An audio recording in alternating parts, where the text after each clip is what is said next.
రేణుకాస్వామి హత్య కేసులో నటుడు దర్శన్ కు జూలై 4 వరకు కోర్టు జ్యుడిషియల్ కస్టడీ విధించింది. దర్శన్ తో పాటు మరో ముగ్గురు నిందితులను పరస్పర అగ్రహార జైలుకు తరలించారు. ఈ హత్య కేసులో సంచలన విషయాలు వెలుగులోకి వచ్చాయి. రేణుకాస్వామిని దారుణంగా కొట్టి ఎలక్ట్రిక్ షాక్ ఇచ్చి నానా హింసలు పెట్టి చంపినట్టు పోస్టుమార్టం నివేదికలో వెల్లడైంది.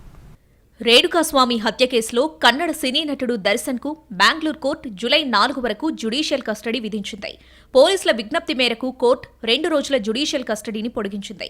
శనివారంతో గడువు ముగియడంతో నటుడితో పాటు కేసులో నిందితులను కోర్టులో హాజరుపరిచారు. ఈ క్రమంలో దర్శన్ కు కోర్టు జూలై 4 వరకు జ్యుడిషియల్ కస్టడీకి పంపింది.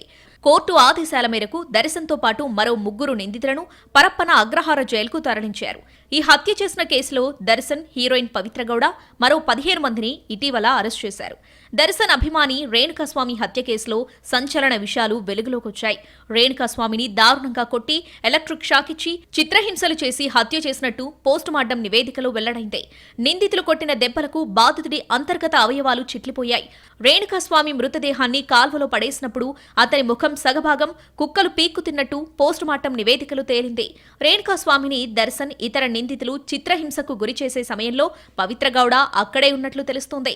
స్వామి అసభ్యకరంగా సోషల్ మీడియాలో పోస్టులు పెట్టారనే కారణంగా పవిత్రనే దర్శన్ని దాడికి ప్రేరేపించినట్లు సమాచారం. జూన్ 8న రేణుకాస్వామిని చిత్రదుర్గ నుంచి నిందితులు కిడ్నాప్ చేసి బెంగళూరుకు 200 కిలోమీటర్ల దూరం తరలించారు. అక్కడికి దర్శన్, పవిత్ర గౌడలు వచ్చారు. అనంతరం రేణుకాస్వామిని ఒళ్ళు జలధరించేలా చిత్రవధ చేసి హత్య చేశారు. మర్డర్ కోసం దర్శన్ నిందితులకు 50 లక్షలు ఇచ్చినట్టు దర్యాప్తులో తేలింది.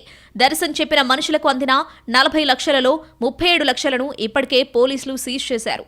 ఇంత పెద్ద మొత్తంలో క్యాష్ సమకూర్చడంతో ఇన్కమ్ ట్యాక్స్ అధికారులు విచారించే అవకాశాలున్నాయి.